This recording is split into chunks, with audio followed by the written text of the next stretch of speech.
Isupk.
Elijah. If I could, sir, Pomona is a Roman god Explain. that they use to bring up their crops. The Roman goddess of what? What should he be doing right now? What should he be doing? Do you know what you should be doing? I'm looking it up in the That's it. Look it up right now. We're in class, right? Come. And you can do this at camp. You're at camp. Just look it up. No need to guess. Over time, some things will become second nature. You'll know them off the top of your head, right? Even those things look up. Why not? Just go ahead and look it up. Who is Pomona? Someone tell me. Marah. She's a This camera seems like it's pointing too far down. Is it solid? Nah, it's too wild, so No problem. it's close. You good to go. No problem. Go ahead, is a Roman goddess of a fruitful abundance. Give me more. They would Is it right in front of you? You still didn't look it up. All right, let me get. Who will look it up for me? Go ahead, Aban. Pomona was the goddess of fruit trees, gardens, and orchards. Keep going. Unlike many other Roman goddesses and gods, she does not have a Greek counterpart, though she is commonly associated with Demeter. Demeter. Okay, go ahead. She watches over and protects fruit trees and cares for their cultivation. Keep going.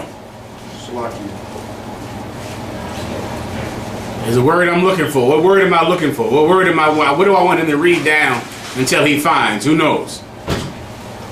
Daniela. Where the history come from? Yes. What word am I looking for? Marah. Thanksgiving. I'll take that, or I'll take apple. Right? I'm gonna keep going until he says apple. If you're on the street, because the minute he says her symbol, she's synonymous with the apple. Then it will tell everyone on the street that this is where bobbing for apples comes from. All right, that's a practice I've never done, but I think white people do it in the world. I think. I know they take you to apple orchards in public high schools. Aban. In artistic depictions, she's generally shown with a platter of fruit or a cornucopia. Keep going. Okay, everybody knows what that cornucopia is. Do you know what the cornucopia is? The cornucopia is that horn. They call it a horn of plenty sometimes. It's a big old weaved basket horn that they fill up with fruit and vegetables. It's a symbol of Thanksgiving. You'll see it every year this time of year. You'll see centerpieces, or when you go to your children's grade schools, they'll have a big horn filled with fruit and vegetables, all right? That's the symbol for Pomona. Keep going. I didn't see Apple is definitely in there. You got to read it down, probably in the history. That's her symbol, and they use it for Bible families too, to worship. Yeah, I want him to find it where he's reading from. Go ahead. This is another website. Sacred animal / bird / plant was apples, and then festival. A feast was held annually on November 1st when apples, nuts, and grapes were consumed to celebrate the harvest. That's good. That's not Pomona, but I'll take that. But you can find one where it will specifically say that it was her symbol. Meaning, when they would make a statue of Pomona, she would be holding an apple. There will be apples around her in her different statues in Rome. Pomona. She's the goddess of fruits. She's the one that you prayed to in Rome if you wanted your orchards to grow. if you wanted your apples to grow. And because this season, November, December, is the season for apples. This is when apples become ripe. Tons of apple orchards are giving forth their fruit right now. You go into the supermarket, you're going to see apples, apples, apples. Apples every damn where. Apples and hard squash. You know, big zucchini, big, what do they call it? Big old squashes, pumpkins. Pumpkins, different things like that. All of that is about Pomona. Because that's the fruit of this season. Hard squashes, pumpkins, gourds, and apples. Hard fruits, sturdy fruits that can stand the winter time. All right? And they prayed to Pomona for those fruits to be a success during this time of year. Pumpkin is a fruit. That's why it has seeds in it. All right? They would pray to her for this time of year. What you'll find is that everything about Thanksgiving, just like Christmas, just like Halloween, just like Valentine's Day, all of them are the worship of other gods. Every last one of them. You want to do your research on Pomona. Keep looking for it. Keep going down and finding everything you can about Pomona. It's who Thanksgiving is about. Thanksgiving is about her. This was the festival that the pilgrims were celebrating. Go look up that original festival. They always tell you that the pilgrims had a meal with the Gadites. And they say, well, during that meal, they wanted to come together. The pilgrims invited the Gadites to their worship of another god. Their worship of a Roman god, Pomona. The pilgrims invited the Gadites to that meal because without inviting the Gadites, they would have had no meal. Because the Gadites are the ones that provided the food. Right. They had the holiday. They had the worship of another god. The Gadites provided the meal itself. They wouldn't have been able to celebrate their festival of Pomona without inviting the North American Indian who brought the venison and the turkey and different abominations that the Gadites were eating at that time, like lobster and ducks and other things like that. The Gadites provided the meal, but the dinner, the purpose of the dinner was the pilgrims celebrating their traditional festival of the worship of Pomona, or their harvest festival. That was the entire point of the whole meal, and that's what the Thanksgiving dinner is. At the end of that meal, it was so delicious and so good that it shined a light on how much prosperity the Gadites had. It shined a light on how much wealth they had here in natural resources. So then, of course, the pilgrims sought about to murder them and take everything that they had. Now they own the turkeys. Now they own the land. Now they own the apples. Now they own the squash and the pumpkin. Everybody understands. You need Pomona. Give me some other festival, some other harvest gods. So you can look up the history of Thanksgiving. Let's read that tonight. What the dinner was about. You should read what I just informed you of in this class just now, Captain Akkad. So like this, I just lost my spot, but I know another one for the Harvest Festival in Rome. They worship the god Ceres. And Ceres was the god. Same thing, you know what I'm saying? As far as the bringing forth the crops and everything like that, they pray for. But one thing that it did say that it went over, it said during this time they had music, they had parades, and they would have a Thanksgiving meal, and they would watch, and they would play sports. Which every Thanksgiving black people do is watch that damn football. Forget about it. And the main football game is the Cowboys and the Indians playing that football game. And that's all done for a purpose. It's traditional to white people. And it says something to their soul that goes back for hundreds of years, thousands of years. This is what they've been doing. The same way that we naturally or by nature keep the law, that's what Paul said. Well, the white man by nature is a pagan. By nature, he will say, it feels good to see the Cowboys and the Indians play every Thanksgiving. This is right. This is good. I like this. It feels good to have this feast, this festival every year at the same time. It feels good. Even the peons among white people, the idiots, white idiots that voted for Donald Trump, they don't know why they do it. They just know it feels right and it feels good. Well, you could educate them on why they do it. Thanksgiving is the worship of a strange God, and that's why Americans love it. Give me Demeter. The brother spoke about Demeter earlier. Look up Demeter. He's another god associated with this time of year. That's what they're giving thanks for. They're giving thanks for the harvest that was brought in by the Roman god. You understand? They're thanking her. They're thanking her for the pumpkins and for the apples. They're not thanking the Most High. The Romans weren't Christians until they conquered us. Did they have some strange form of Christianity? The Romans worshipped 1,000 different gods, and every one of those gods they would attribute some success to. And this particular success was harvest in the time of the winter. And that's what Thanksgiving is. It's thanking the multiple pagan gods for the things provided to them on their dinner table, in their fields, in their crops that they can take to market and make more money off of. Go ahead, please, Aban. This is Demeter of the GreekMythology.com. Demeter was the goddess of corn, grain, and the harvest. You understand that? That's what they're doing. That's who they're thanking. I mean, Christians in their similitude want to believe they're thanking Christianity because they were suckered in to believing that that holiday had something to do with Christianity, and they were happy to be suckered into it because they wanted to be like everyone else.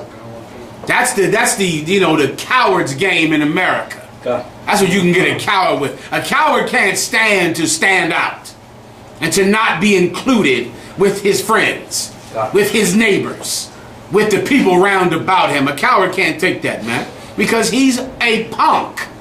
And he is looking for a way to unify. He's looking for a way to have peace with everyone. So the minute you tell him that he can worship Pomona, but call it Jesus and call it Christianity, he hops on board. He like, bet, no problem. No sweat. I want to join you pagans anyway. I was looking for an excuse to join you pagans. And now you got Christians every year holding hands, thinking that they're praying to Jesus over a turkey and a harvest festival meal that has been had before the pilgrims ever came to America. That meal has been had, brother, during the time of the Greeks. They've been having that meal. Far before Christopher Columbus ever stole America, there was white people thanking a pagan god for their harvest in the wintertime. And what vegetables again? Corn, grain, and the harvest. The harvest, that's it. That's this time of year. That corn that comes out now, that all them apples and those squashes and that stupid pumpkin. That's what the whole pumpkin garbage is about. The whole pumpkin garbage got nothing to do with the kids and scaring the hell out of the kids with a piece of fruit. The pumpkin harvest is because there are so many pumpkins out. I mean, you're going to see festivals on the news, brother. They just going to have pumpkins everywhere. Pumpkins going to be like littering the streets. Come on. I was about to say, that's heavy, because I always wondered, like, okay, they had a pumpkin for the Halloween, but then I wonder, why is it always still things about pumpkins throughout the Thanksgiving and stuff like that? Brother, they going to put pumpkin in everything you eat out. They're going to be pumpkin in your coffee. You like coffee? It's pumpkin in that coffee. It's pumpkin in that bread. It's pumpkin in that chicken. Pumpkin in that pasta. Pumpkin in your ravioli. They giving you pumpkin knock because they got that much of it. You get my point? They pushing it. You know what that is, to have a surplus of something? Well, you got so much pumpkin knock, you got to push it and sell it. So yeah, it's pumpkin in whatever you eat and drink. You go pumpkin juice, pumpkin seeds in your mouth, pumpkin on your shoes, pumpkin teeth, pumpkin whatever you got, you gonna get it in pumpkin. Tell about when. February or what? Is that too long? I don't know, but you gonna eat some pumpkin whether you like it or not, because they have a surplus of it. Well, they thanked Demeter for that. They thanked what's her name? The other broad, Pomona for that. They thanked her for that because, man, it was amazing. If you were starving and hungry people in the wintertime, and you got fields of pumpkin so much you ain't got nothing to do with, so much pumpkin, you just start playing with them. Carving faces in the goddamn thing and having fun with it. Well, listen, you thank Pomona for that. You know why? Because you're a stinking pagan. And you have no idea of who really provided that harvest for you. You don't know, and you don't respect the God that really gave you that harvest. You don't respect the God that really fed your family in the winter time. Because if you did respect him, you would never have that high holy day, that holiday. You would never have that feast. You wouldn't dare eat that feast if you respected the real God that fed your family in the winter. Any more on Demeter? She was the daughter of Cronus and Rhea. You know who Cronus is? Cronus is the god of Zeus, also Father Time. That's who Cronus is. In this wintertime, your family members in the world are about to celebrate all of this. Cronus is going to come right up during New Year, so-called New Year. Cronus is Father Time. That's who Cronus is. Cronus, his symbol was that big sickle. You ever see that cat in the movies with that big old sickle, like death, with the hood? That's Cronus. And Cronus comes in to reap the harvest, and then in the springtime, the baby New Year would come out, and that's Zeus. We'll go over all that. Who's Rhea? Who knows who Rhea is? That's another Greek goddess. Look up Rhea. I'll give you a second. Who has any questions off this topic? Hang on to them. I'll grab them from you. Who's on the guard, Akim? Okay, let's see. He downstairs dealing with something? I think so. Let me double check. See if he can grab me a drink when he get a chance. All right. Rhea, go ahead, Daniela. It says Rhea. Greek pronunciation, Rhea is the Titus, daughter of the earth goddess Gia, and the sky goddess Uranus. You ever heard the term geopolitical? Geo this, geo national, geo meaning the earth. National what? National, what's the magazine name? National Geographic. That's from Rhea. That's the goddess Rhea. All right? Rhea is Mother Earth. That's who Rhea is. Whenever you hear about Mother Earth, Mother Nature, Mother Earth, that's Rhea. That's who Rhea is. That's where the word geo comes from. That's another name for her, Gia. All right? Gia. All right? During this time of year, brother, you are going to celebrate all of these gods and worship them. And your brothers in the world, they love nothing more than Thanksgiving, who is about Rhea and about Pomona and about Demeter. They like nothing more than Valentine's Day, who was about Romulus and Remus and Lupercilia. They like nothing more than, what's the other one? Then New Year's Eve. Saturnalia, that's Christmas. That's so-called Christmas. That's correct. That's the Roman worship of that holiday. This time of year is full of pagan worship. And our people love them. Why? Because they're cowards. That's why they love it. Because to give up Thanksgiving, what would you have to do? I get the phone calls from young brothers, brother. I know what it was like. I know what it was like when I was going through it. When you got to say no to Thanksgiving. You got to be like, no, I'm not doing that, Ma. She like, what? What in the hell? What cult are you in? You ain't celebrating She acts like not celebrating Thanksgiving is you out there joining a commune in the woods, drinking blood. You ain't doing nothing but turning down turkey on November 25th, but your mama gonna act like you out in the woods wearing a wolf skin, dancing over a fire. Why? Because I won't eat Thanksgiving dinner? I'm in a cult for not eating Thanksgiving dinner. I mean, how ridiculous is that, man? You gotta have courage, man. Or else you are going to worship Thanksgiving, Christmas. Turn the camera around. Hold your hand up, Officer Abban. Give the officer, Trooper Abban a hand. Turn the camera around for the brother, man. Hey, Trooper Abban, give him a hand. Let me tell you something about Trooper Abban.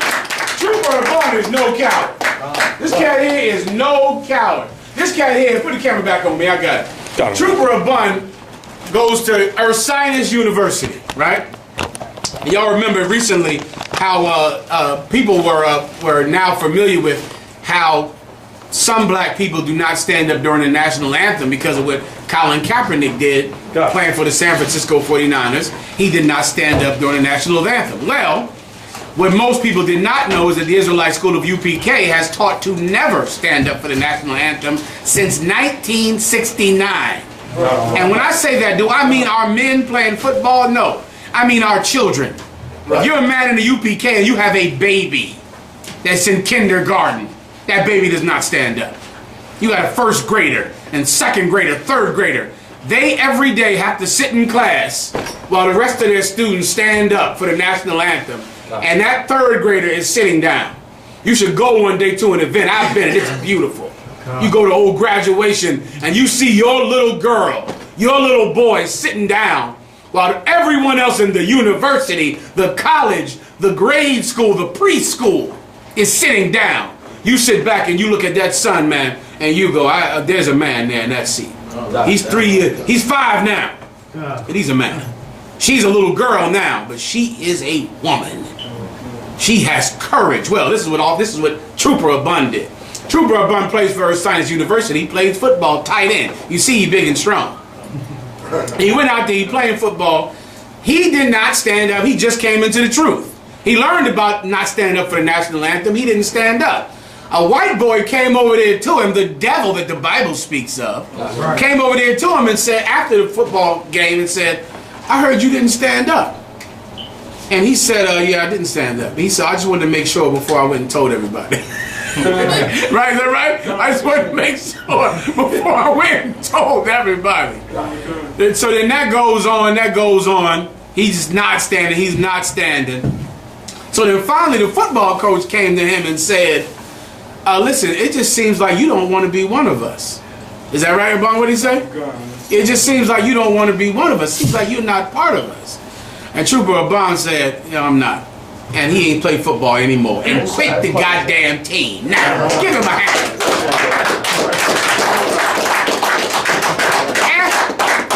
F football. F it. F all that garbage.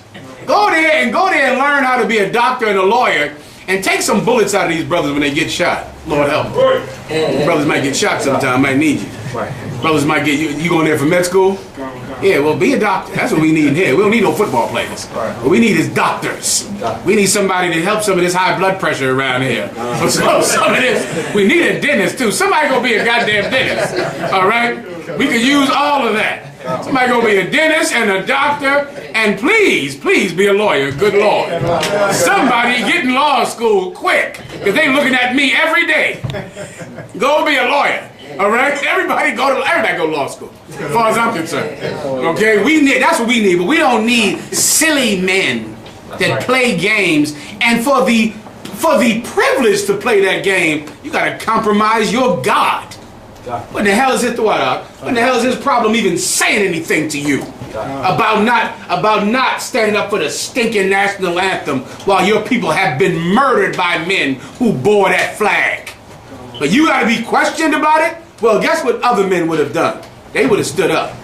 They would have put their hand on their heart for the sake of, what's the coach's name? Coach Gallagher. Coach Gallagher. Imagine you compromising your God for stinking ass Coach Gallagher. Some bastard you ain't gonna never see again ever in your life, ever. But you gonna give up, but they want you to give up your God for Coach Gallagher. You gotta give up your God for him.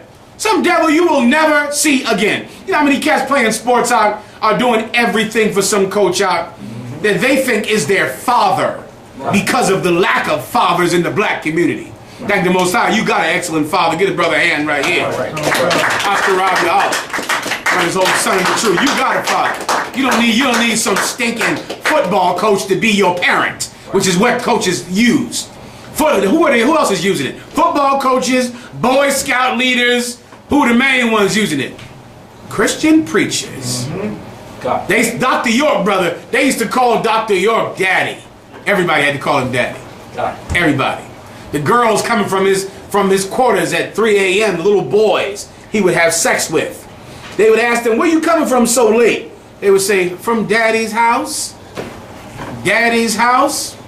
How many evil men have used the fact that we don't have fathers to be your father? You just have to give up your integrity. You just have to be a coward. But if you're a coward, you can have a daddy. You can have this basketball coach will be your daddy. This record label executive, oh, he'll be your papa. You love rapping, don't you? All right, I'll give you a daddy. I'll take care of you. Joe Smartstein will be your new daddy. Or Tommy Mottola will be your new papa. Right. You just have to be a coward. You just have to give up your integrity. But in the UPK, brother, we are no cowards. That's right. Cowardice, because of great cowardice, our people worship Thanksgiving. Because of the pain it would take to go against it. And you know what I'm talking about. I never believed my mother and father would come against me for giving up Thanksgiving. I never believed they would agree on it. When they agreed on nothing. But one thing, I was in a cult. That was the one thing they agreed on. They agreed on nothing else. Except the fact that I was in a cult. For doing what? For not eating ham. That's it. Not going in the woods, not moving to Utah and living on a commune, but not eating pork anymore. I was in a cult for doing that. It took courage to give up pork. It took courage to give up shrimp. It took courage to not worship women. My God. I mean, the worship of women is so prevailing in the black community, man. That woman is your God. She's the number one God. She's the one that's going to demand that you eat that Thanksgiving dinner. You're going to try to give it up. And that your wife is going to leave you. Your mother and your wife is going to agree that you're in a cult. And it's going to take some courage to give up Thanksgiving. But rest assured, you're not doing it because it's about your family. No. You're doing it because you're too scared to worship God in this evil place. That's why you're doing it. You're too afraid of it. Thanksgiving is about the worship of Pomona. That's a Roman goddess. Thanksgiving is about the worship of, what's the other one? Demeter, who's a Greek goddess. It's about the worshiping of the gods that they attributed success in harvest to. They claimed that these gods and the worship to these gods were the reason that there were so many pumpkins this year.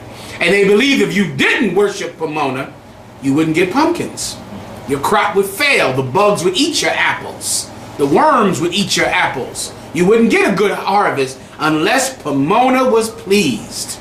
They believed something always bad was going to happen to you if you didn't worship luck. Luck. Someone look up luck. Then you got to ask yourself, do you want bad luck or do you want good luck? See, I want a good luck. I don't want luck to hurt me. I want good luck. And they would worship luck. Then someone else give me luck's symbol. I'm waiting on you. When I say give me luck symbol, you know I'm not asking you to guess, right? Malakia. That's the definition of luck. Go ahead. I'm going to say the force that seems to operate for good or ill. That's the definition. I need the history. I need the god luck. His name is Luck. He's a god.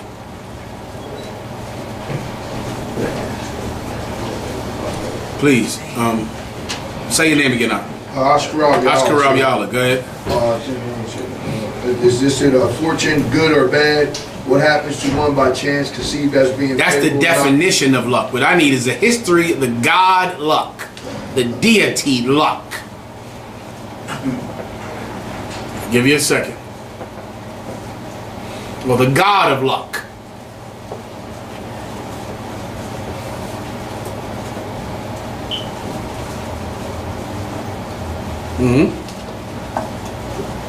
Fortuna. That's it. That's the name. That's right there. Latin, Fortuna, equivalent to the Greek goddess Tyche, was the goddess of fortune and personification of luck in Roman religion. The what of luck?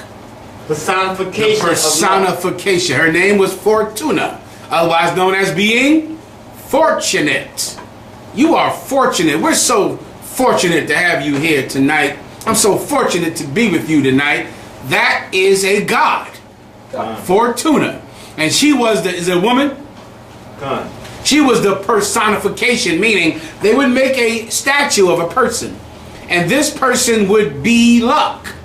This person is luck. This statue is the personification of luck. Go ahead. She might Take your time. She might bring good or bad luck. Well, she might bring what? bring good or bad luck. She can come to you and be bad, or she can come to you and be good. It's up to how you treat her. She can be good or she can be bad. Go ahead. She could be represented as vile and blind, and in modern depiction of Lady Justice. Lady Justice. You seen that thing at the courthouse? At the courthouse, right? That blind woman? That blind woman holding the scales in her hand, Lady Justice, that is luck. That's Fortuna. All right? It's the Roman version of this same God. Meaning, the scales are being weighed. Is it going to be good or is it going to be bad? And the goddess of justice is blind, meaning trying to say she's not looking at whether you're rich or poor, but she's looking at what you've done. That the goddess of justice is a god, is a false god. Fortuna or luck is a false god. Skip down, I want to hear her symbol. You can keep reading if you want, or if you think it's pertinent. It came to represent capriciousness. Capriciousness, go ahead. To be capricious is to assume that you'll have good luck. Right? Keep going. She was also a goddess of fate.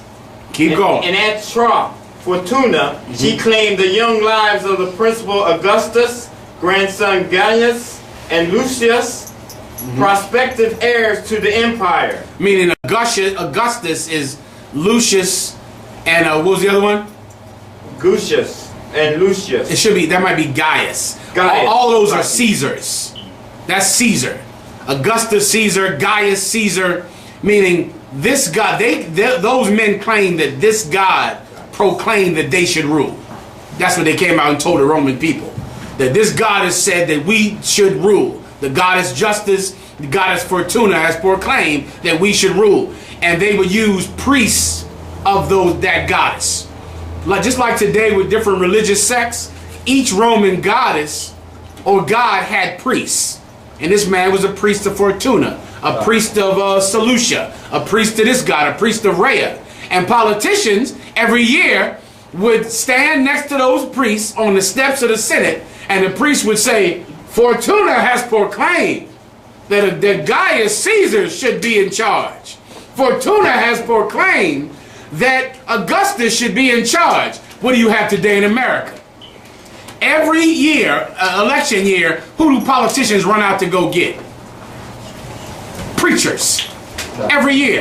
Donald Trump had his preachers. Donald Trump had preachers putting his hand on his shoulder, saying, Donald Trump, pray for Donald Trump, Jesus. That preacher put a prayer shawl on Donald Trump's shoulders with fringes hanging off of it. Every year, politicians must go find a preacher that will say, God wants this man to be in charge. God bless this man. That comes from Rome. That's what Rome did, brother. Far before America. Far before Jesus Christ was born. There's been some Roman priest saying, Gaius should be king. The gods have foretold it. The gods have foretold that Augustus should be emperor. That is Roman filth that has been carried on in America, just like Thanksgiving, just like Christmas, just like the New Year. Any more? Her father was said to be Juniper. You know who that is? Jupiter. Jupiter. That's what they named the planet after. Jupiter is also, no, I'm thinking about January. That's the god Cronus. Jupiter, I believe, is who is Jupiter? I forget who Jupiter is. Someone look that up. Keep going. She could also be bountiful. That's pretty much it. I need a symbol. Oscar Rabiala. It says the symbol here: the globe, the cornucopia, the wheel, and the wreath. Is that the symbol of luck or fortuna? Fortuna, sir. Well, you're missing one. You're missing one. I'm gonna have to give it to you to put you on to it. Rabbits. That's her symbol. Rabbits. That's where the rabbit foot comes from. You hear people wearing a rabbit's foot? That's because that's her symbol, the rabbit. So people would kill a rabbit and wear a rabbit around their neck. If you were a practitioner of the worship of Fortuna, they would wear a rabbit's foot around their neck, and you got fools doing it today. wearing a stupid rabbit's foot. All right. What's the point of all this? The point of all this is the things that you do today in the belief that you're worshiping Jesus or you are worshiping the God of the Bible. You are just a sucker and a coward, and the only reason you're doing it is because you don't want to come against your mom or your uncle or Coach McGilla or Coach Randolph or whoever you got to stand up to say, I'm not doing it. And it's so sad in that you're not even really standing up to it. The coach can go home and he want to stand up for the flag out. They all can do it. That football team you on, everybody on that football team was able to stand up, put their hand on their heart, and worship that flag and love it. All they had to do was leave you the hell alone, the one man who wasn't doing it. Right. But bullies never leave you alone.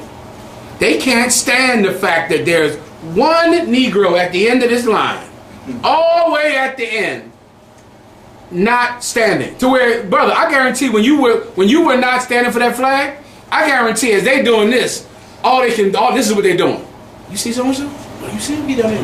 Look down there. Look down. That went past down the whole line. Look at so and so. Look at 85. Look at 85 not standing. Yo, you see that? Yo, you see that? They can't even concentrate on worshiping the national anthem for thinking about who is not. Who is down there at the end of the line not standing. That's how bullies think of. They can't stand that. And that's why they got to be stood up to. That's why they got to be not just stood up to. Let me give it to you as straight as I can. Bullies must be bullied. That's just UPK. That's One West. Bullies can't be, I'm not letting you take my lunch. You can't do that to a bully. This is what you got to do to a bully. And you, brother, taking everybody else's lunch?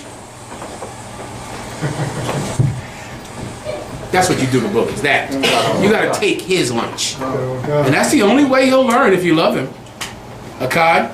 Jupiter for you. Please. Jupiter, also Jove, or Juniper, is the god of the sky and thunder and king of the gods in ancient Roman religion and mythology. Jupiter was the chief deity of Roman state religion throughout the Republican and imperial eras until Christianity became the dominant religion of the empire. So you can tell who would he be in Greek mythology? Zeus. That's Zeus. It's saying he's the chief god. The god of weather and thunderbolts and all that garbage. All right? Come on. One more thing. Please. His identifying implement is the thunderbolt, and his primary sacred animal is the eagle. Why didn't I guess you was going to say that? I should have known you were going to say that, huh? His animal was the eagle. God bless America. God bless America. Everything you do is a worship of some silly god. Everything. Now the question is, will you be the man to say, Mom, I'm not buying you a Mother's Day gift? Where's my Mother's Day gift at? I'm not giving you one. Right. What? You don't love your mother? You don't love your mother. After she bailed you out of jail, all of those times. You don't love your mother. Mom, I do love you. I'll get you a gift every day, but not on May 1st. Right. You're not getting a gift that day. I'll eat at your house every day, just not December 25th or November 25th. But I'll be over there every day if you're cooking, just not those days. Now you go try that. It's going to take courage. Do this big one. Don't celebrate birthdays and be married to a black or Hispanic woman. Go ahead, show me some courage. Go ahead and do it. Go ahead and and tell her, listen, I ain't getting you nothing this year. Right, that's right. She gonna start crying. She gonna start bawling. She gonna lose her mind. It's gonna be over. And you decide whether you want to be bullied by her or not. Right? You decide. Before you know it, you make sure that she doesn't celebrate birthdays either. Let her go have courage to her mother and her aunts and all them silly broads she listens to over rather than listen to you. You can just show some courage, man. Thanksgiving is a false pagan religion that is about the worship of Rhea. Is it Rhea? What's her name? The one earlier with the apples. Pomona. That's you go look it up, Pomona. It's on Wikipedia now. God damn, I had to go to that big old library down in Philadelphia back in '95. They sent me down there to go find books, to make laser copies of books.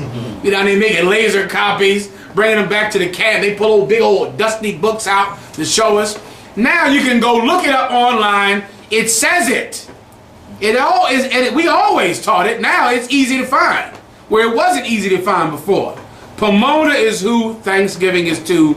They are thanking Pomona in the Thanksgiving dinner.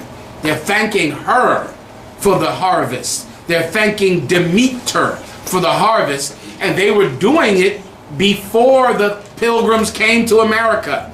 They were doing it. They've always done it. It's white culture. It's Edomite culture to do it. You take that out in the street, man. And then listen, then you drill them, man. When is so-called Thanksgiving anyway? A week, 2 weeks? Thursday, 24th. This Thursday coming up right here. All right, then you got to drill them with the North American Indian too, man. Give me Psalms 50, what is it, 5? Right. Who had questions off this topic? Ashkarab, you did. Who else? Any questions off this topic of bond? Okay, I'll give you a verse or two in here. You can read this all the way down. This is about the North American Indian. He was at war with them that were at peace with him. The white man murdered 78,000 North American Indians to steal this land. He's stealing their land right now out there doing, and where is he stealing their land? North Dakota?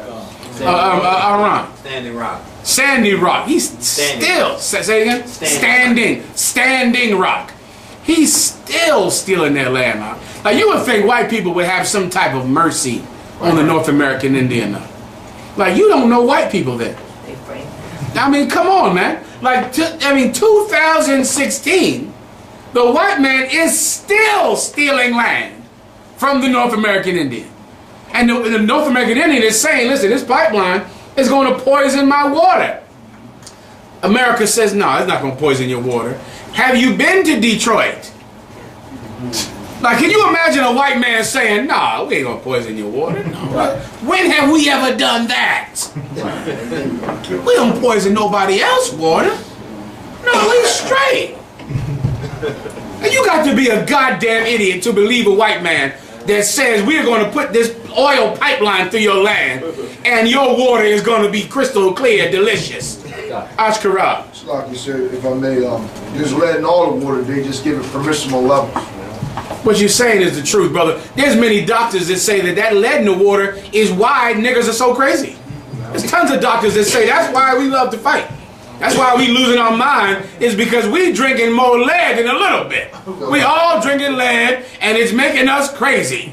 You got many physicians that'll tell you that, man. Now here's North American Indian already in hell. Have you ever been to a reservation? We going to one soon, a reservation. Somebody set that up. General Yohana said he wants to go to a reservation out there by Syracuse, around there.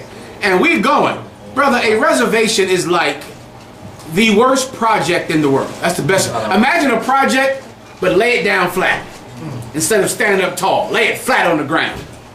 You go to reservations, brother, there you can't even see the ground because of the beer cans. Imagine Richard Allen Project. Y'all don't know Richard Allen. Y'all too young for Richard Allen Project. You know that Ashkarab? Richard Allen Project? Ooh, that was a real project, brother. Richard Allen Project. Imagine that with no sanitation service. No trash people that come around once a week to get the trash. None. That's an Indian reservation. Where they're on drugs like you don't believe. Crystal meth like you don't want to know. Alcoholism, my God. With no sanitation and no welfare and no safety nets to make sure that you don't starve to death. Rape. Brother, you be a woman walking down a reservation, you're getting raped. If you walk down the street, you're getting raped. Ashkarab. And also, sir, on the reservations, their police officers, if somebody comes out and kills an Indian, they can only give the maximum sentence is 2 years that they can get. The government, meaning if a white man walks on that reservation, kills an North American Indian, the cops can only give him 2 years. Now you talk about black lives don't matter. Goddamn. They for sure don't matter on an Indian reservation. Come on. If I could also mention how the suicide rate now as well. The suicide rate, they got the highest suicide rate of any of the 12 tribes. They on that reservation, brother, dying slow like you can't believe. And they there, getting up every morning, feeding their kids, and surviving there. Right. And the white man comes and says, I'm taking more from you. I'm going to take more. I'm going to put you in more derision and death. After all of this, they can't take any more of it. They just said, I just can't take no more. The problem with them is the same problem with the black Christian and the Hispanic. When the white man comes to destroy them, they turn to the wolf god and the buffalo god. And they turn to the god of the sea and the air and the cloud and the falcon god to help them when the white man comes to steal their land. They did that back in the 1700s too. They did that back during the time that Andrew Jackson became president. They turned to the buffalo god and the wolf god. Andrew Jackson killed them by the millions. Marched them down the trail of tears. Slaughtered them along the way. The wolf god cannot help you, brother, because the wolf god doesn't exist. You get my point? Rhea can't help you. Demeter can't help you. Pomona can't help you because they don't exist. And there is but one God that has ever delivered the poor from the hand of the mighty. That's right. That has ever delivered the weak from the hand of the strong. And that's the God of Moses. That's right. The God that delivered the Israelites from the hand of the Egyptians. So much in our time of trouble, we don't want to turn to him. We don't want to look to the actual one God that ever delivered the slave from the slave master. Right. There is no God that has ever done that. None. But one. But one. The God that delivered the Israelites from the hand of the Egyptians. But you get in trouble, you hold hands and pray to white Jesus. You get in trouble, you hold hands and pray to the Aztec gods. You get in trouble, you hold hands and pray to the God of the falcon and the totem pole. And the white man mows down that totem pole, kills you, takes your land and puts a pipeline to your goddamn front door of your house. Because those gods don't exist. And the one true God, he wants to put you in enough trouble for you to finally say, I'm in such pain and my enemy is killing me so much, I'm willing to make the change I must make in my life so that I can be victorious over my adversary. Right. I'll give up pork so the white man can be destroyed. I'll give up shrimp, crab, lobster so I can have help in this war that I cannot win on my own. And he wants that. And if you don't give it to him, he's going to have the white man hurt you more. What does the Bible say about the white man? Esau. He is the Lord's whipping stick. That's in the Bible. The Lord uses the white man to punish the 12 tribes of Israel. Why? To show us that there is but one way to destroy the white man, and that's to serve the God of heaven who created him and will crush him. Give me Romans 9 and 12. I'm done with this topic. The North American Indian topic you got to read on your own. Come on. Like you see one the scripture in Psalms 55? The one where it says he had been at war with them to be at peace with him. It might be 20. Is that right? Oh my God. You can read that all. We run verse of the card quickly.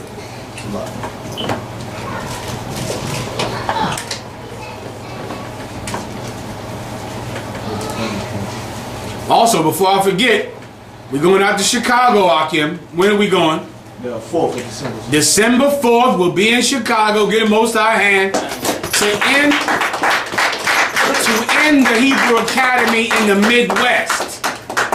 Any Hebrew Academy graduates that can come down, it will be greatly appreciated. You should come on down because we'll need graduates, officers to administer the trials to those brothers, to introduce them into this family, into this house.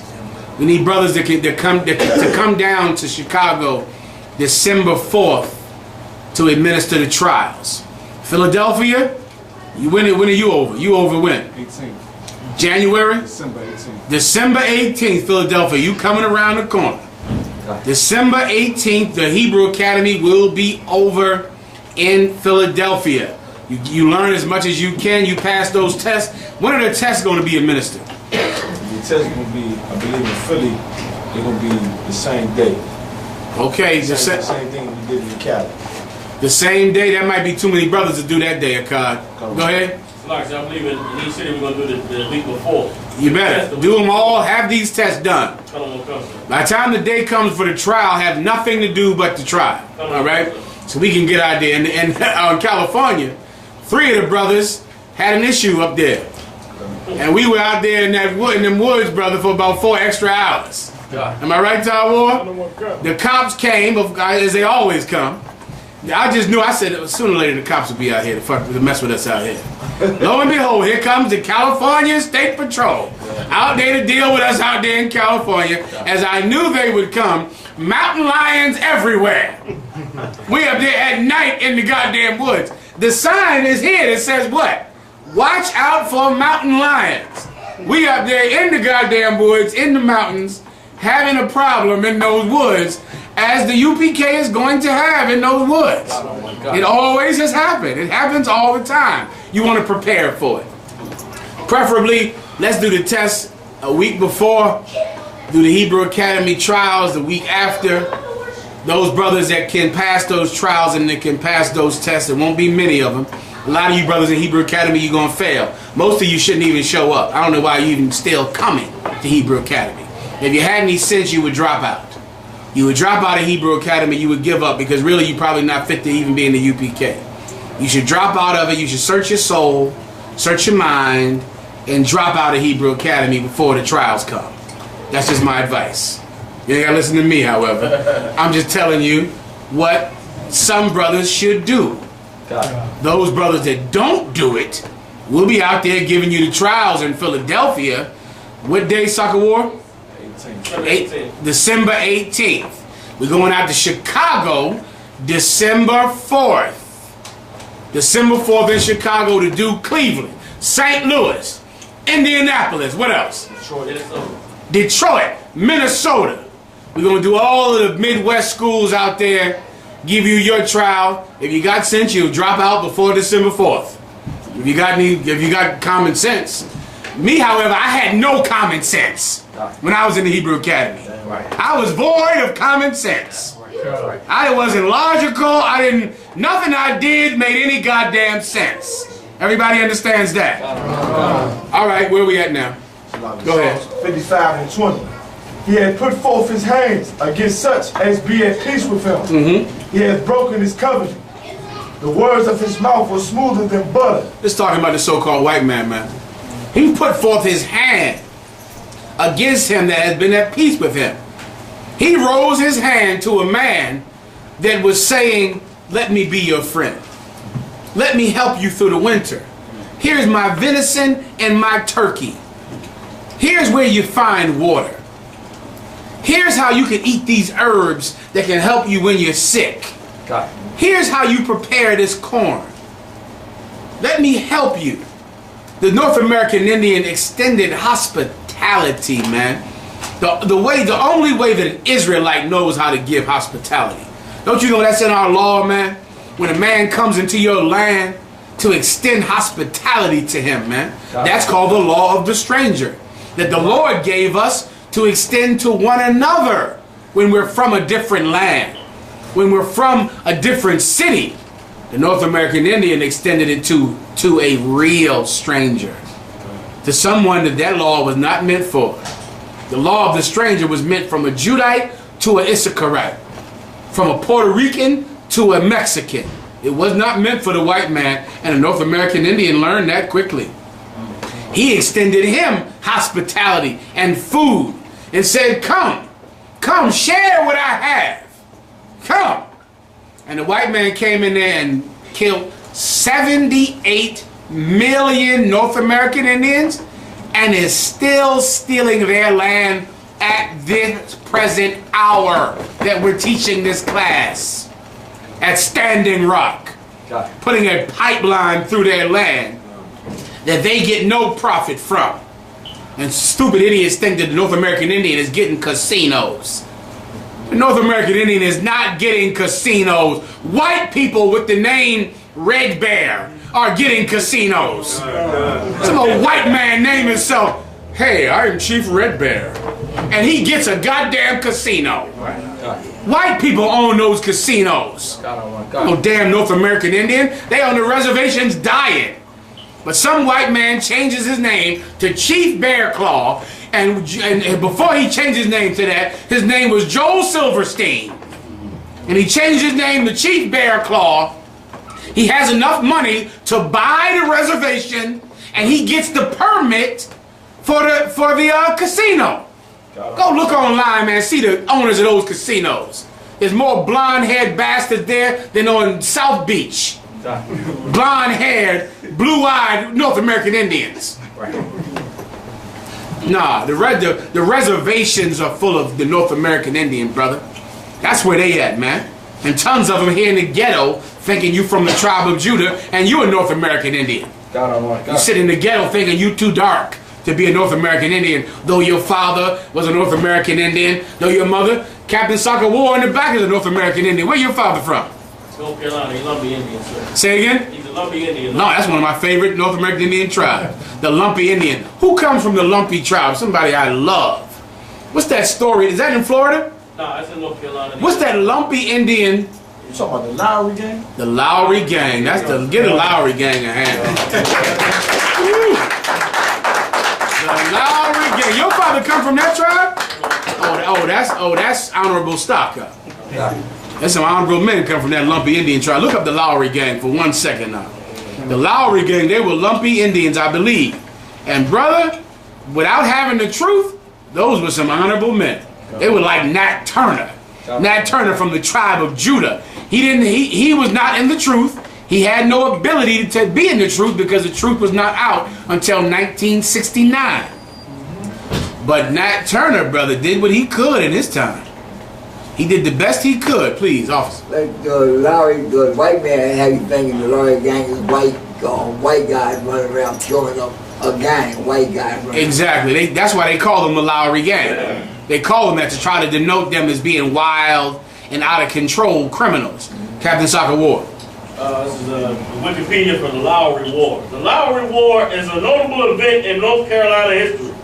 Led by Henry Berry Lowry, a Lumbee whose father and brother were murdered by men of the Confederate Home Guard, a band of American Indian, white, and African American men waged a guerrilla war against the white establishment from 1864 to 1872. Somebody need to make a movie about the Lowry gang. Like this here, I've loved this story for 20 years. This story. Well, these brothers are the Confederates who hated the North American, and I thought it was in Florida, Salakia. It was in North Carolina, the same state that Captain Soccer War's father came from. Well, they formed a gang because they killed who? Read that part again. And whose father and brother were murdered by men of the Confederate Home Guard. This brother, they called it a gang, of course. This was brothers, man. Brothers who came together because to protect themselves. Brothers who saw that the police weren't going to protect them, saw the government wasn't going to protect them, and they banded together because they killed the man's father and killed the man's brother. So they got together with the tribe of Judah and with the North American Indian and began to protect one another. Come on, Soccer War. Henry Berry Lowry was one of 12 children in the family of Allen and Mary Lowry.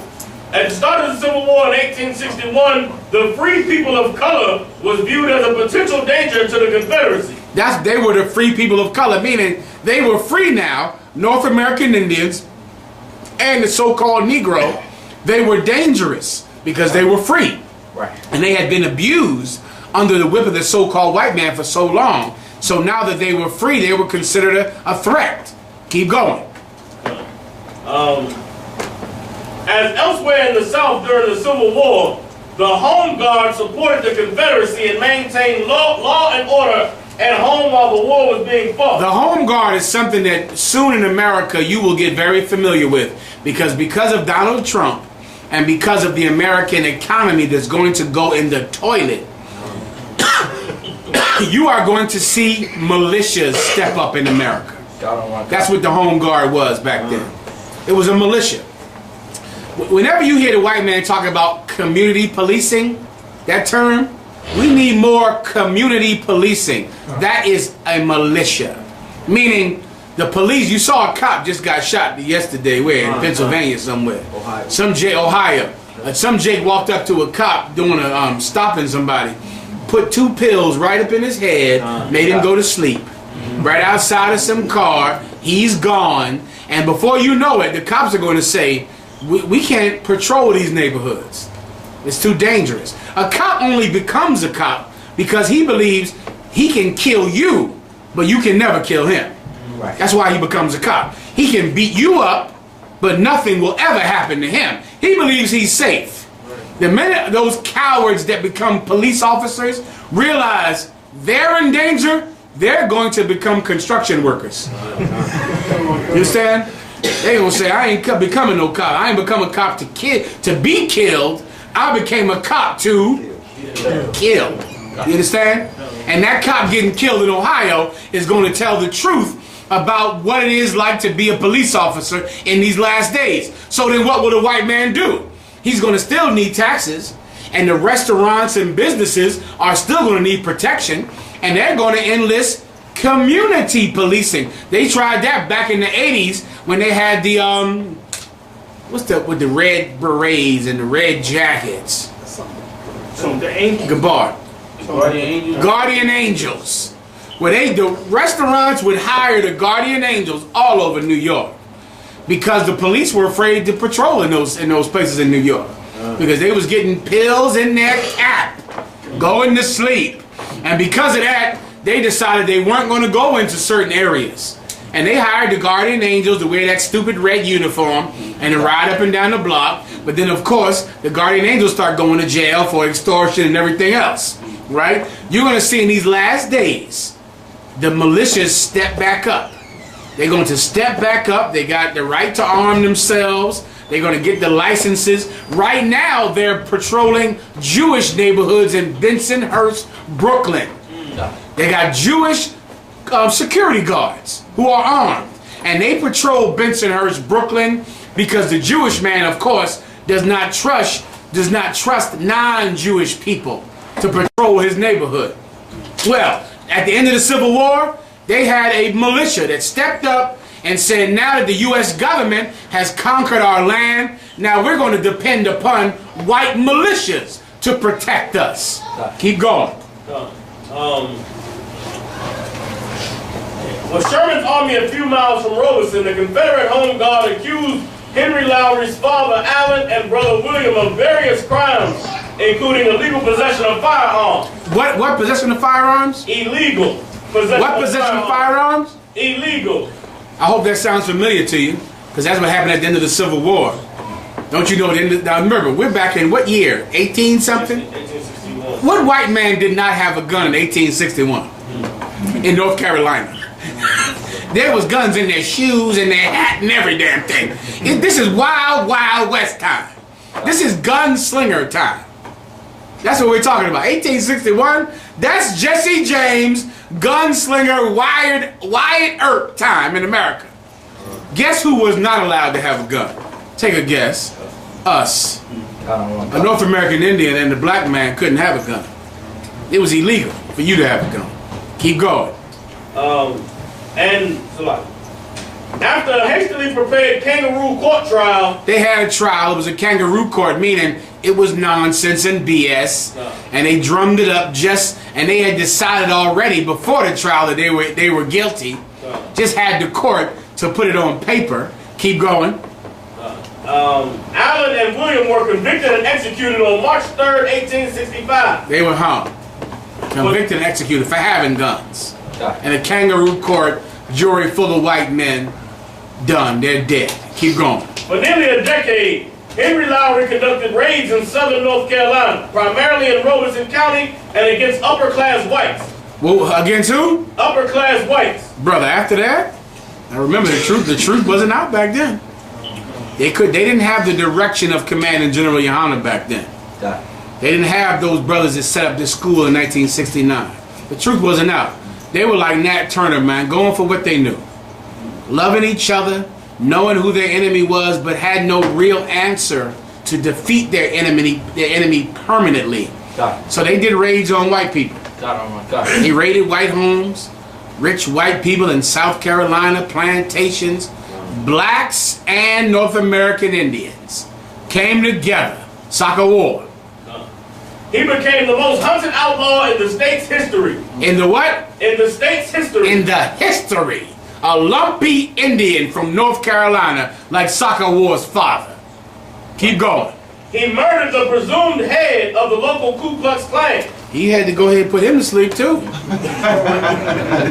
What else was he going to do? He couldn't learn the Bible. He had to go ahead and, send him to his ancestors. Give him a peaceful rest. He was tired anyway. Right. He put him to sleep. The head of the Ku Klux Klan, go ahead. After which Lowry and many others escaped into the surrounding swamps, a tactic that they would use over and over again and which would prove highly successful at helping them avoid capture. Guerrilla warfare, man.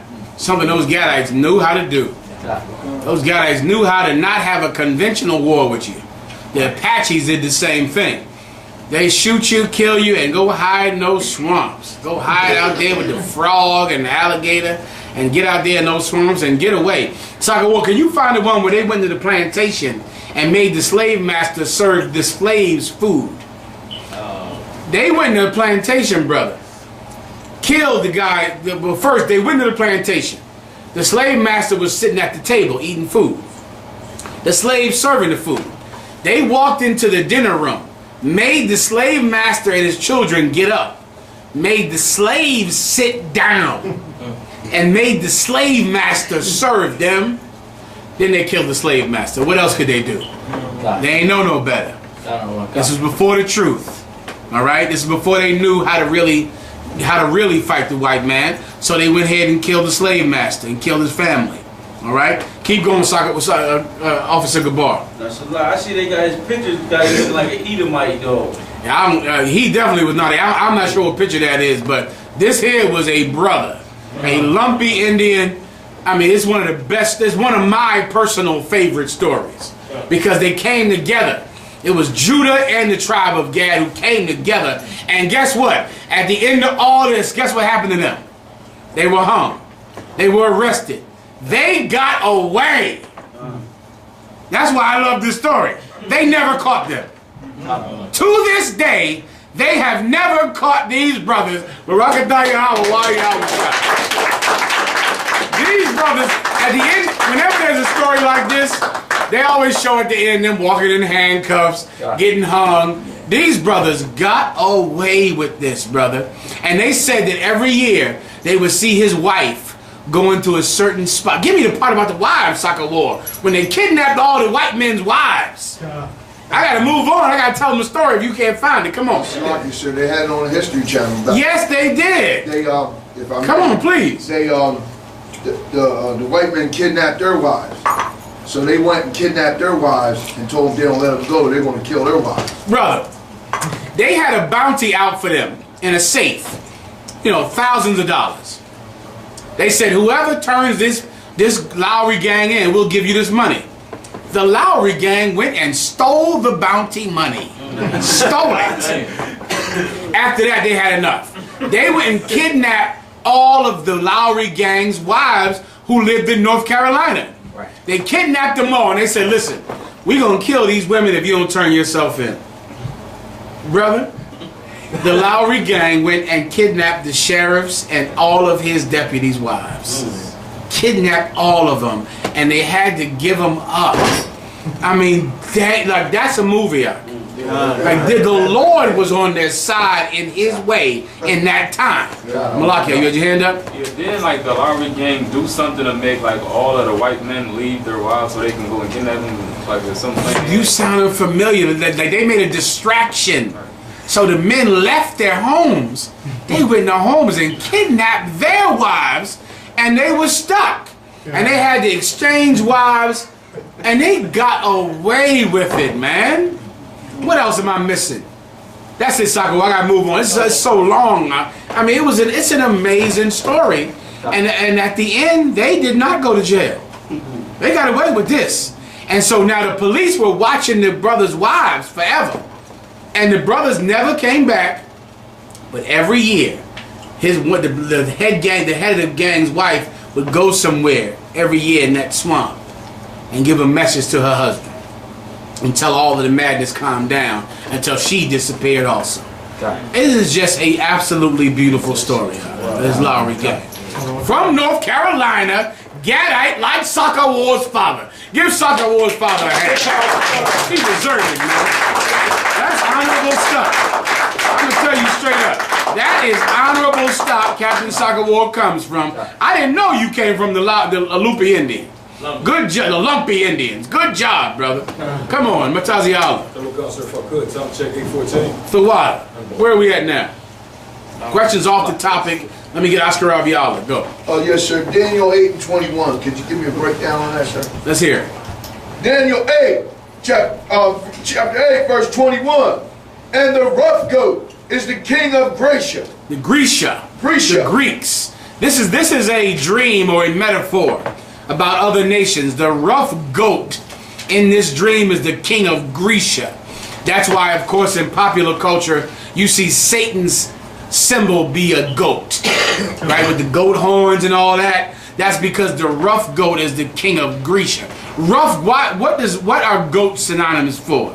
You might need to know a little bit about goats to understand this. Rough goats, Gabar. Sacrifices, sir? They would make this. Okay, don't think Israel. Think heathens. No. Think goats. Just think goats. Not what we do with goats, but what do goats do? Aban. Aren't they very like ornery or aggressive? Not goats on a farm. Goats. That's why it's saying rough goats. The opposite of a rough goat would be a tame goat. This is a rough goat. Star Wars. Like in the mountains? They live where? In the mountains? They live where? The mountains? They live in the mountains. They're rough. They live in the mountains. Where's the white man from? The mountain, Mount Seir of Edom. That's where he's from. Then later he migrated to the Caucasus Mountains of Georgia, Russia. He's a rough goat. You get my point? The rough goat of Grecia, the Greeks. Rough goats, why? Because they came from Mount Seir in Edom, in the land of Edom. Right? That's where Esau or Cain was expelled to. He was expelled to the mountains when he killed his brother Abel.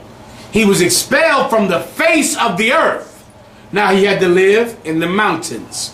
And he lived up there, groveling and grubbing and eating every alive and dead thing he could find.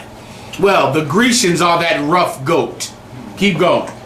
And the great horn that is between his eyes is the first king.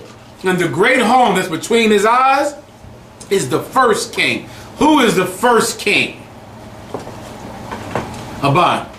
Alexander. He's the first king. He's the first king of Greece of prominence. Before that, the Macedonian Empire was in charge. Alexander's father, Philip, came up under the Macedonian Empire, which was an empire of the Japhetic race. When I say Japhetic, what do I mean? Aban. The native Australians. The native Aborigine of Australia, of the Eskimos, the Hawaiians. Those are the Japhetic people. The Aborigine were the Japhetic people. They employed a mercenary white race into their military. They brought them out of the caves and put them into their military. Before the Japhetic people put them in their military, they were a cave people. They were troglodytes. What does that mean? Cave dweller. They were in those caves, but the Macedonians, the Japhites, saw that they could fight, and they could. The white race can fight. They ain't no joke. They serious about killing. If they gotta poison your tea, they're serious about killing. And they brought them into their military, and they worked so well that Alexander's father, Philip, rose up through the military ranks and became king of Macedon. He became the Macedonian king, and he conquered the true Macedonians. After that, his son Alexander became king of all Greece, of every land in Greece, every city, state in Greece. He is a great horn between his eyes. Keep going. Verse 22. Now that being broken, whereas 4 stood up for it. Now that great horn being broken, whereas 4 stood up. Who knows this history? Now, when he died, he broke each of he broke it down into 4 parts. Correct. When Alexander died, some say he died of drinking bad water, which is every bit of water in India. He who died in India, you can't drink nothing in India to this day. Some say his wine was poisoned and he knew enough to never drink water in India, so some of his generals poisoned him. Who the hell knows? The point is the devil dead. He's dead and he died, right? When that horn being broken, 4 of his generals stood up to rule the land that Alexander conquered. One was Seleucid, who conquered the land of Israel. The other one was Ptolemy, who conquered the Egyptians. I forget the other 2. Seleucid was the head of his cavalry. Ptolemy was the head of his infantry, meaning the military force. Someone has to look up the other 2. I forget their names, all right? Keep going. Yes. 4 kingdoms shall stand up out of the nation. 4 kingdoms. 4 kings. 4 rulers stepped up out of the fall or the death of Alexander. Now, why is this scripture so important? This is biblical prophecy that happened in carnal history. You can go research this in any history book. The 4 rulers that stepped up at the end of Alexander's reign. Daniela. The name of the generals was Cassander, Ptolemy, Antigonus, and... One second. Cassander. Is that pronounced right? Cassander. Is that right? Cassander? Go ahead. Ptolemy. Ptolemy, is that right? Antiochus, that's the one I'm missing. Antiochus, he was a horrible cat. Soccer war. If I could, sir, Antiochus is the one that took over in the Middle East region. He's the one that ushered in the whole Hellenist empire. That was him. The Seleucid Empire was what the world called the Maccabees Empire after we took over our land back from the Greeks. Antiochus, to you officers that know, Antiochus was the one that killed those 7 brothers and their mother. Burned them in a pot. That is, that's a rough. I still can't read that story. It's that bad. It's very difficult for me to read the story of those 7 brothers and their mother. That bastard faggot Antiochus is the one that did that. All right, he's one. Who else? Soccer war? I believe the last one starts with a D. I'm not. Go ahead, Daniela. Antiochus, Ptolemy, Seleucid. Go ahead. Cassander. Those were the 4 generals that took over the entirety of Alexander's empire. It's like a war. I don't believe Seleucid was one of the generals. I think it's another one. Oh, you sure? But what you got there? Say again? Diadochi. Is that what you have, Daniela? But that say that was the name that they was known by. Yeah, okay. To my stern memory, it was Seleucid. Seleucid is in the Bible dictionary as being one. Double check it, Tawar. What it says right here, it says Seleucus, known as Diadochi. Okay, so you're saying they're the same person. Okay, so let's call him Seleucid. All right, because he's in the Bible dictionary. Seleucid, Ptolemy, give me the other one. Antiochus, Cassander. Seleucid, Antiochus, Ptolemy, and Cassander. Write those down. That's the 4, all right? Ashkarab? Any more? No, that's it. You solid? Any other questions off the topic? Please, Shamgar. Sir, it's about to go. Hey, I was just reading the Bible dictionary, and it said Ham. It said he was the progenitor of the Egyptians, Ethiopians, Libyans, and Canaanites. Right. So I was just a little confused because I thought the Canaanites was the white people. No. Wait, hold up. Canaanites no. The Canaanites are not white people. They're North Africans. They're, what's Canaan? Pawat? Or Put? On your officer's test? Kana'ain. Salaki. The Canaanites are not white people. If you think that, maybe it's because they call the land of Israel the land of Canaan. That's what it's called today. they have a dog that's the national dog of Israel that's called the Canaan dog, right? The land of the land before we got there. When I say before we got there, I mean before Joshua conquered it. Joshua knew that it was his land by right because it was Abraham's land. A people called the Canaanites dwelt there for so many years. And the land began to be called the land of Canaan. It was in actuality our land. Joshua and the Israelites kicked out most of the land of the people of Canaan.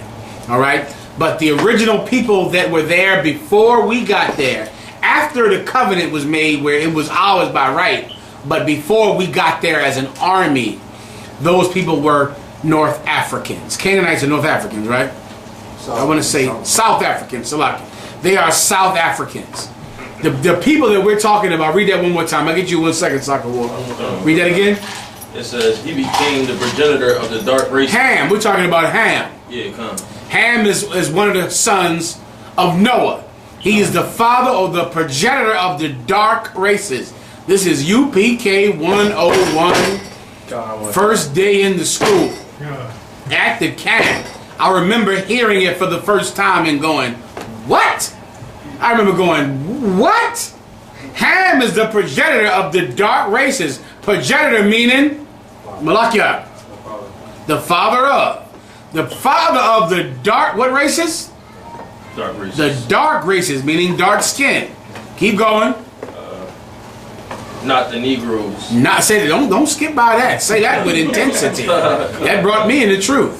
Not the. Say it again. Say it properly. Emphasize not. Not the Negroes. Not the Negroes. Not the Negroes. He's the father of the dark races. Not the Negroes. What does that open up your mind to? All dark people are not related. Right. Ham is the father of the dark races, but not the Negroes, meaning he's the father of these other dark races, but he is not the father of black people in America. Black people. Keep going. And the Egyptians. He is the father of the Egyptians, who the Lord calls the who? Aaron. Who are the Egyptians? What's their biblical name? Mizraim. Mizraim, correct. The people of Mizraim. That's what they're called in the Bible, the Egyptians. They're the people you know today as the Maasai tribe. Or those lion hunters, real tall, long-necked Egyptians living out in the woods with the lions. They were expelled from Egypt a long time ago. He is the father of the people of Mizraim, the real Egyptians. They are Arabs living in Egypt now, calling themselves Egyptians. Keep going. And Greeks living in Egypt now, calling themselves Egyptian. Go ahead. Ethiopians. The Ethiopians, who are they? Ethiopians. Give me their biblical name. Tawar. Cush. Cush. The people of Cush. That what I'm naming is the father of that tribe. Mizraim is the father of the real Egyptians. The real Egyptians that were there when we were in captivity. Right? The people of Cush are the real Ethiopians, meaning Haile Selassie, it comes from Cush. Those Ethiopians that own Washington, D.C., they are the people of Cush. They sell an incense in all of their stores called Cush. Because they are the people of Cush. Right. Keep going. Libyans. The Libyans, who are they? Put or Puat in Hebrew. That's the real North African. The real Libyan. Not Muammar Gaddafi, who was an Arab or a Greek. One or the other. But the real North Africans are from Put. That's who their father is. From Ham, their grandfather. Keep going. And Canaanites. And Canaan is the son of Ham. He's a grandson of he's a son of Ham, right? The son of Ham. He is not a white man. The white man is who? Shamgar. Esau. That's who he is. Nobody else. He is Esau, who is the father of the Edomites, as the Bible prescribes and says. Come on. Because the reason why I asked that, sir, is because I heard that the first white man came like that. The white man was born from Cain. So I thought the Canaanites were named after Cain. No. That's where I got that confused. Canaan and Cain are two different names. Okay. That's a big mistake that a lot of brothers make in the world. Looking at names that sound alike, thinking they're the same name. Right? It's not the same name. Hog and dog are two different animals. That's all you got to realize. Canaan and Cain are two different people. The white man comes from Cain, right? Cain in the Bible, who was the son of Adam and Eve. He murdered his brother Abel, and he became the first murderer the Bible speaks of. The first.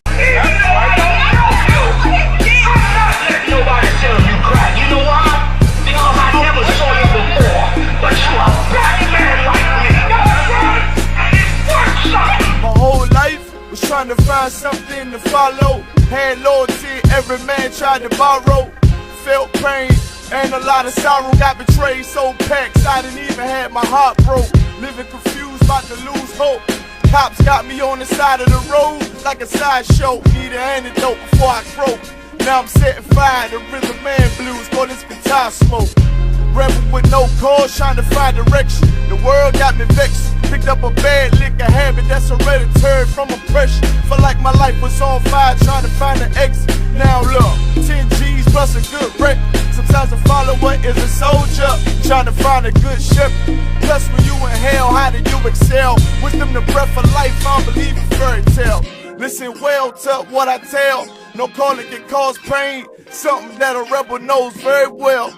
Can't you tell I was sent from the Lord? Got a tongue like a two-edged sword with a